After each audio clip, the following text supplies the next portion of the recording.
Learn the most empowering hiring techniques. Land the most desirable talent.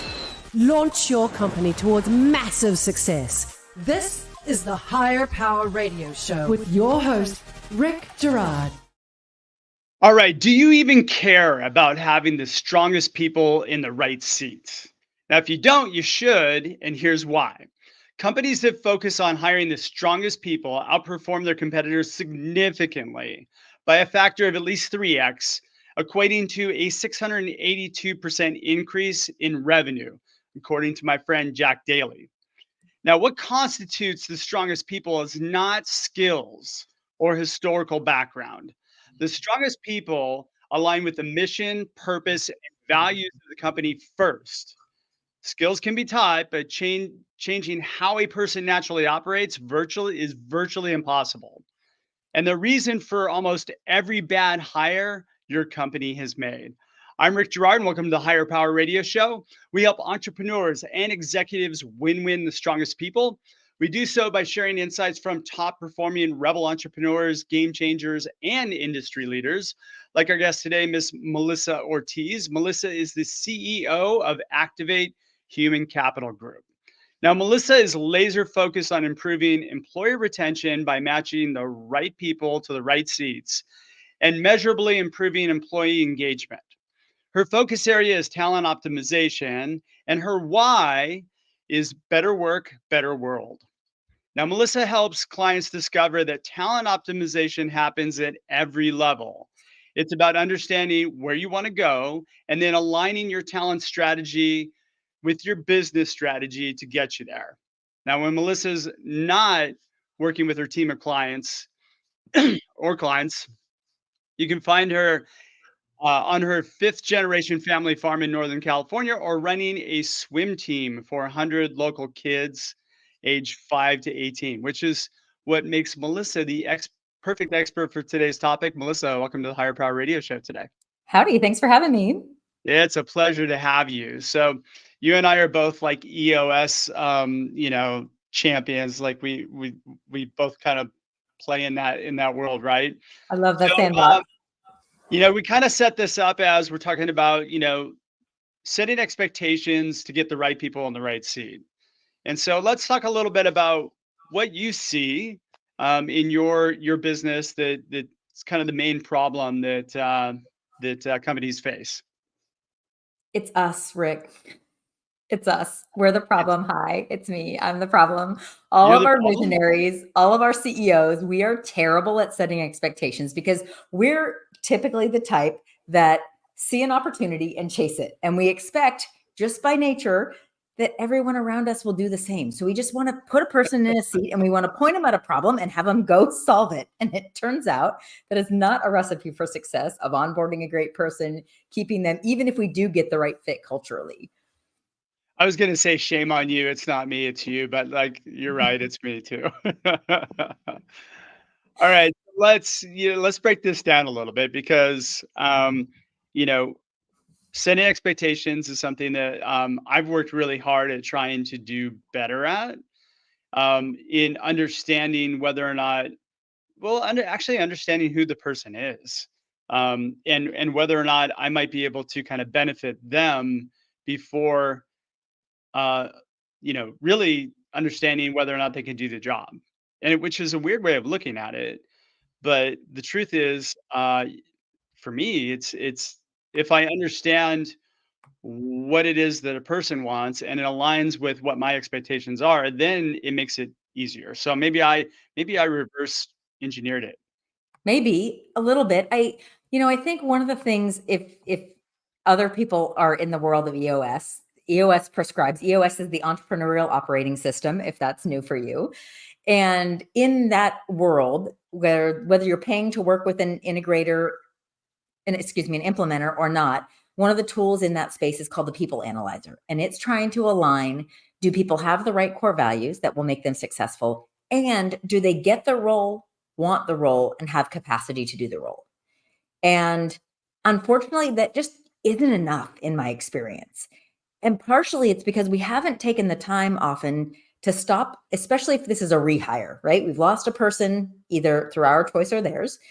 and we're trying to refill a position, we often don't take a moment to stop and reset and say to ourselves, why are we hiring for this role? What is the actual business reason? What is the benefit to the organization that this role will bring? What are the measurables? And has the role changed at all since we hired for it last time? And last time could have been, 15 days ago, or it could have been 15 years ago, depending on our longevity of employee experience. But every time it's due for a reset of who's the ideal person, what does the role demand, so that then it's a whole lot easier. While our organization may not have changed culturally, the seat may have changed a bit. And I think we Yeah. have time to refresh on that. All right. So, like, there's a lot to unpack there, right? So, let's talk about the GWC piece because, I think a lot of times as entrepreneurs, one of the challenges that I've seen is that we tend to look at things of, especially if it's a refill. Oh crap! I have an open seat. I need to get it filled, right? And so there's a lot of talking yourself into things that happens during that process because you just want to eliminate that pain, right? So when we talk about GWC, right, um, which is the get it, want it, have the capacity to do the work, which is what you had kind of just brought up earlier. The want it piece is something that we overlook. Like, do they really want and are they going to thrive in our environment? Is it truly what they desire? Or are they just looking Wanting at to be you as, employed. yeah, yeah. Or are they looking at you as a stop on the way to their destination to some other place that's going to pay them what they want to make, you know? So I have an interesting story on that point for you. When I was finishing my master's degree at Texas A&M in business, I applied for a job at Gallup, and it was basically a talent optimization consultant because Mhm. I was so infatuated with the job description and the work that I was like, I want this job. And the recruiter called me and said, we actually took you out of the hiring pool because MBAs want too much money. And I said, wait, time out. I don't think you understand. This is the job that I want. And so I ended up taking the lowest paying job out of my entire MBA class, much to the chagrin of the counseling or in career services office because they rank those things.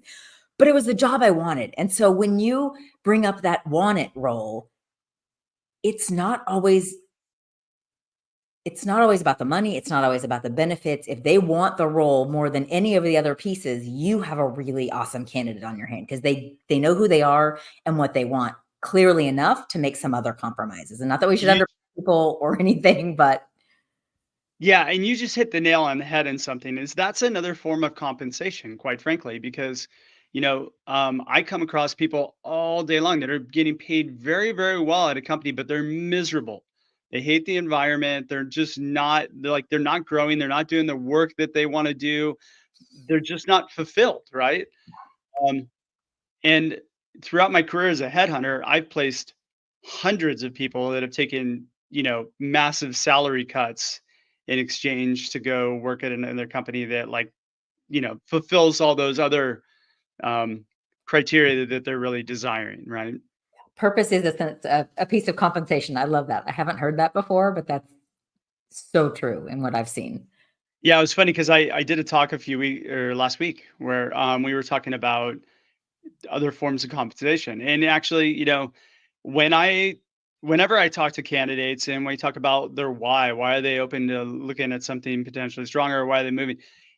It's rarely the money, unless somebody's just grossly underpaid but it's usually something like, well, I had somebody say to me one time, I'm ready to grow and I have no place to grow. In order for me to grow in this company, somebody's got to die above me. And like these people have all been here for like 20, 30 years.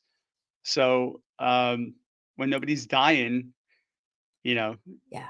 that's a really I do some work with school districts, Rick, and I had one principal say to me something so in line with this comment. She said, we're all in the business of developing people, and sometimes we develop them beyond our ability to keep them.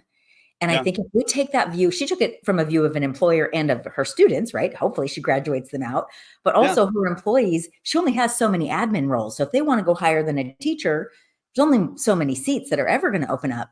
And she said, but God, they become my best recruiters. So if I'm encouraging them to continue learning and growing, and this was just a tour of duty along their whole career, yeah. I'm okay with that. And I just thought it was such a lovely acceptance of what she was really dealing with anyway, that it made her such a great leader in that organization.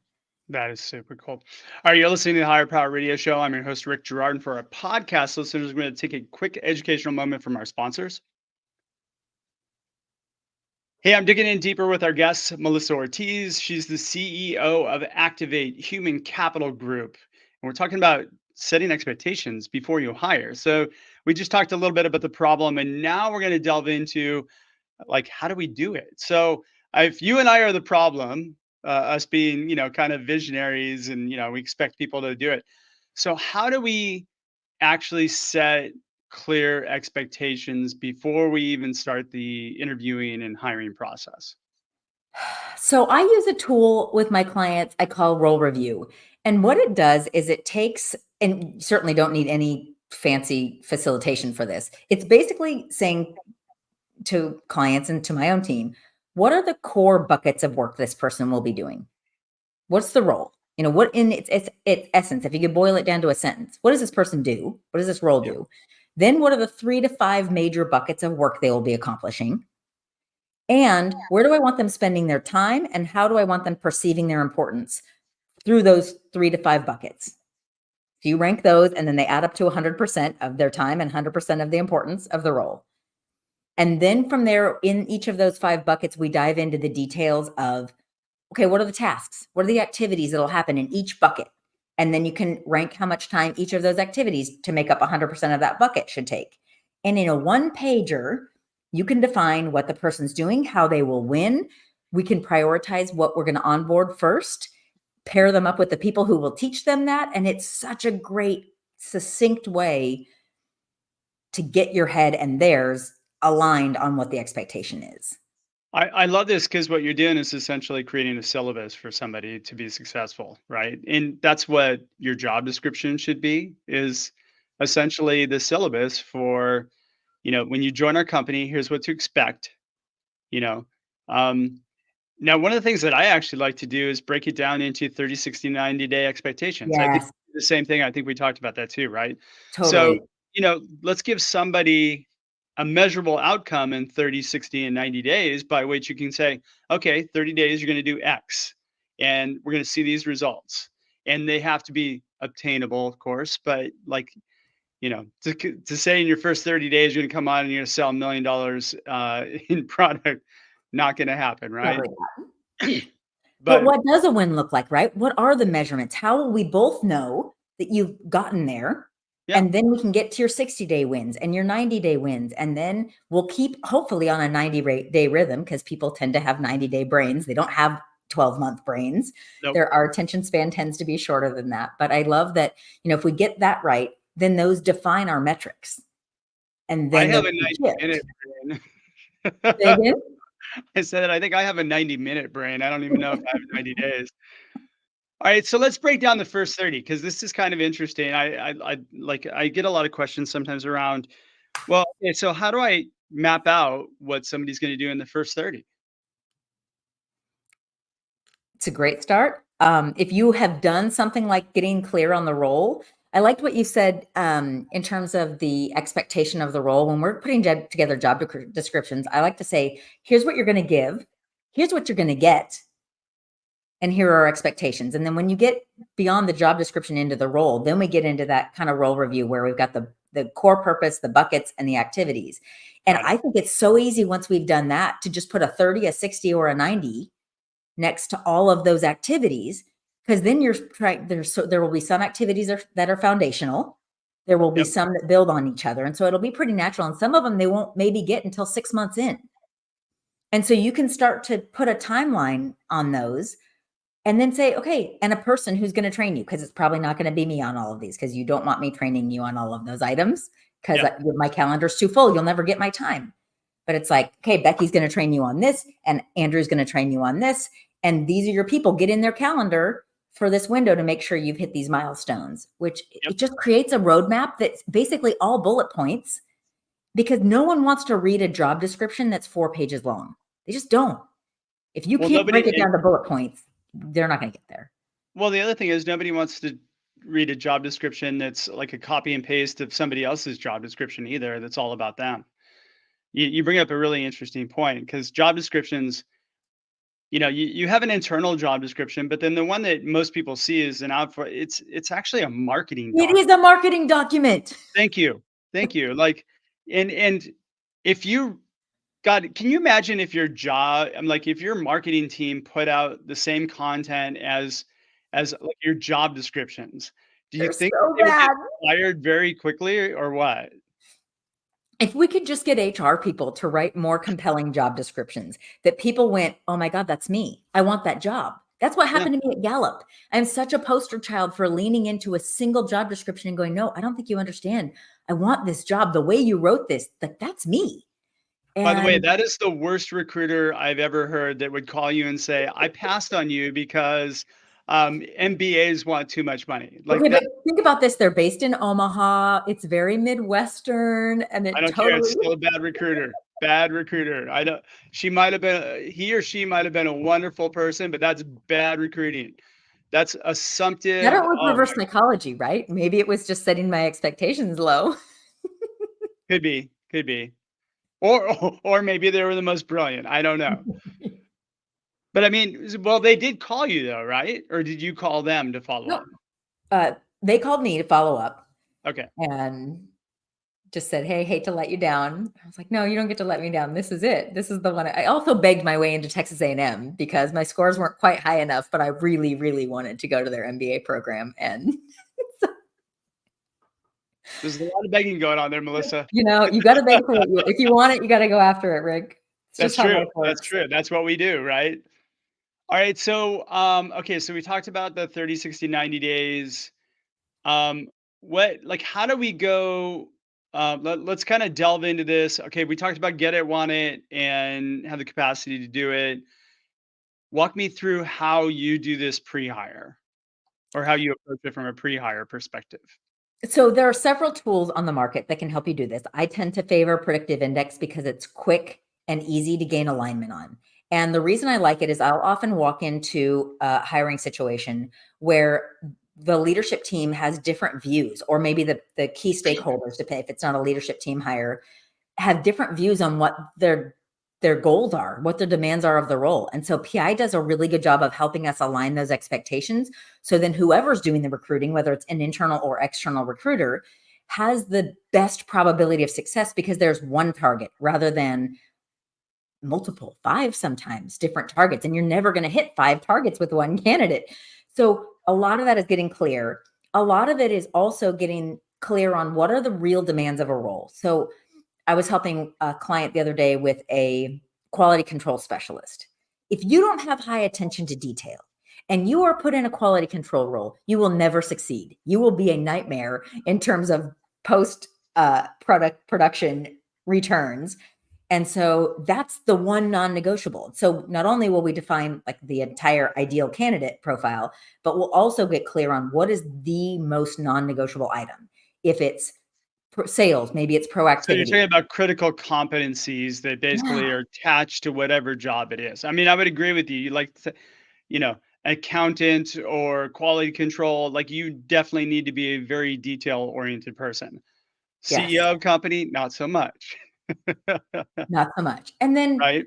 that's not the only metric, right? This is a Yeah. three-legged stool. You mentioned, the piece that we put too much emphasis on is the background, the briefcase, the resume, not enough on cultural aspect, not enough on aptitudes, because we can't train culture or aptitude.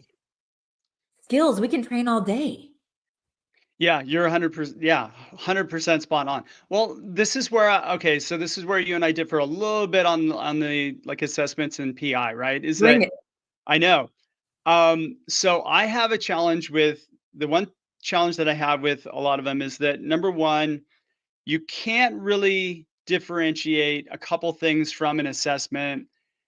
You can understand whether or not somebody kind of possesses those core competencies or they fit into those boxes, but you can never understand whether or not somebody's a high performer, right? And the other Correct. thing is that um, your company is unique. and it's different than other companies, and the data set that gets fed into a lot of those things, that roles get attached to it, like a successful person in this type of role fits this category.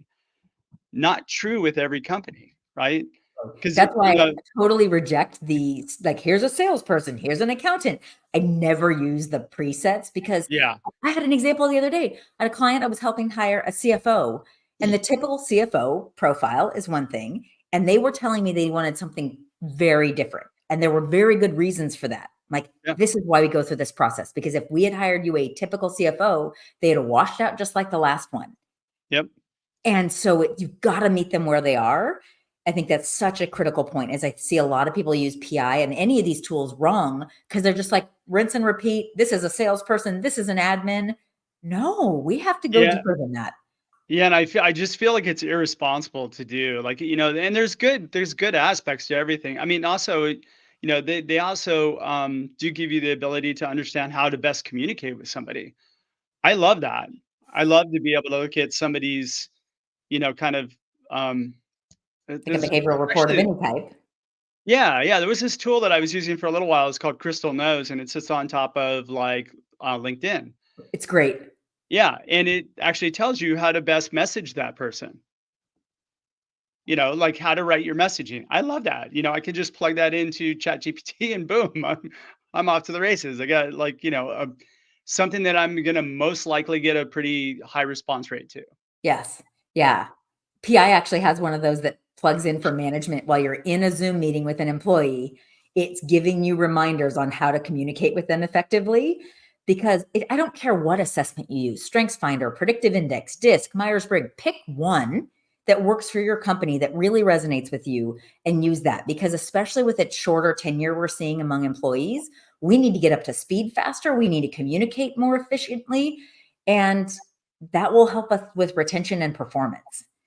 See, I feel like when you actually have a path for somebody, and like somebody really, again, they want what you have, and they can see like again, most people get kind of itchy and leave because they don't see a path anywhere. They just see, well, I'm doing this work, and where am I going to go?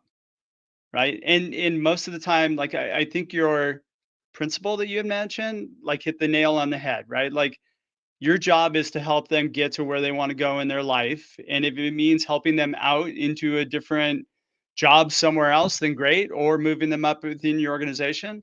Um, I've had a couple CEOs that are really, really good at boomerang hires. So they'll get people that'll come back to them after they've left, after 4 or 5 years, and say, "This was the best environment I ever worked at. Can you use me at this level now?" Which is Such amazing. a compliment. Yeah. Right. Yeah. And by the way, so many companies get that wrong. So again, as a recruiter, my life was pretty easy. And then all I had to do was just get somebody at the right time. You Yeah. know, Yeah, I timing think, is everything. I tell my kids all the time. And, it's yeah, interesting you bring that up, because the other thing I've been, the drum I've been beating is that not only do employees leave because they're looking for growth opportunities, they also suck at asking for them. yep. They suck at advocating for themselves. So as much as they're willing to job hop, they're going to find the same problems elsewhere. So we have to teach people to own their own engagement, ask for what they need, ask for growth opportunities, lean in, because they're not doing that enough. And a manager can't do that for you. If you're only going to be with that company for 2 years, they probably aren't going to invest at the level that you're hoping for. And so we have to help set that expectation, again, back to expectations of, hey, when you get here, I need you to ask. I need you to own your own engagement. Tell me when there's a problem, because I'm not just going to intuitively know as your manager.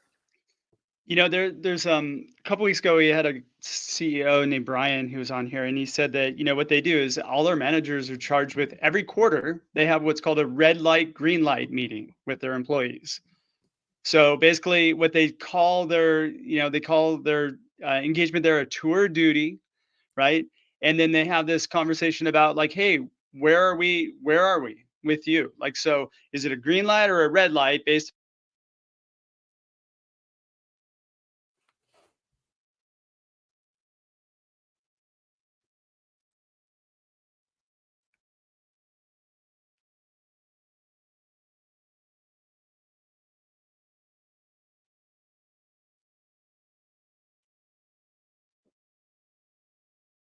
think we froze, Rick.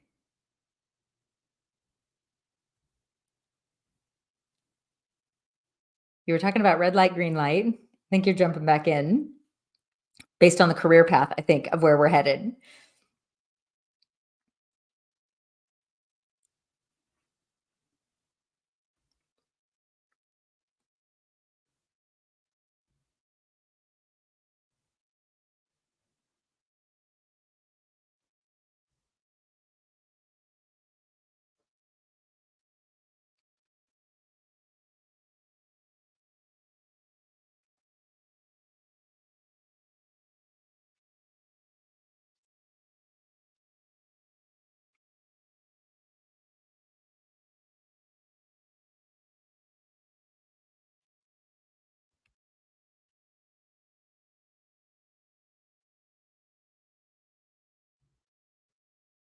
Well, while Rick's gone, I will take this moment to encourage you to look a little more deeply into your hiring process, because I think this is such an important time. In the last 10 years, hiring processes have come so far. There are so many insurance policies you can get into having, making sure you've got the right person in the right seat that's going to fit your culture, fit the role.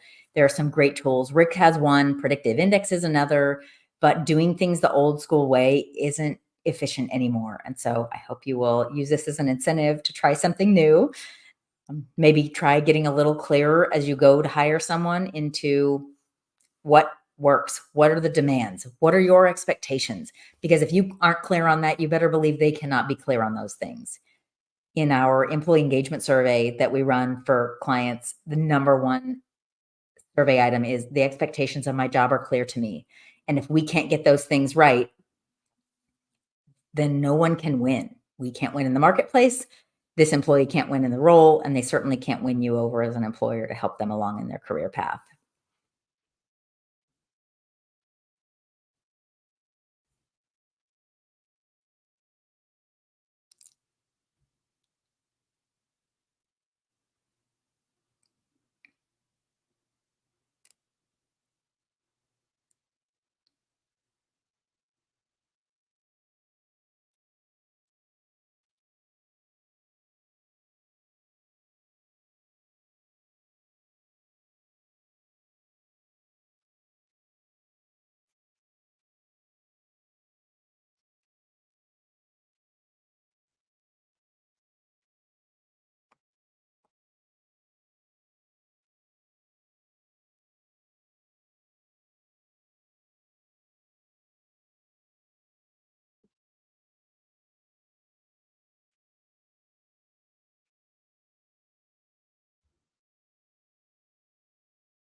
So while we're still waiting for Rick, I guess I'll cover the key takeaways. Just some things you can plug in to the business today. And let's start with the first one. The first one I think is clear is kind. To be unclear is to be unkind. And it's a whole lot more profitable and efficient if employees know what they're supposed to be working on, if they know how to win. The next one is that people want to know how to win in their roles. Nobody wants to come to work and suck at work. They want to win. And so we have to slow down enough to take the time to spell it out for the expectations, for the situation that the business is in today. And then the third one is just take the time to level up your hiring process, because it will pay dividends. He's back. Oh my God, you carried me. Thank you. I waited a little longer than I should have, but tech happens. We'll take it. We'll take it. Yeah, nothing better than like the blue screen of death all of a sudden hit me in the middle of a stream. Love it. All right. Well, perfect. Well, you know what? Shoot, we're getting actually pretty close on time. So, what would be 2 or 3 key takeaways you can give the audience, Melissa? They can plug into the business today. So was just kind of working through those. The first one is to be clear. Clear is kind. And the way I think it actually resonates better with most entrepreneurs is to be unclear, is to be unkind. We all take such good care of our employees, but often we don't do the basics of getting crystal clear on what our expectations are of them and teaching them how to win.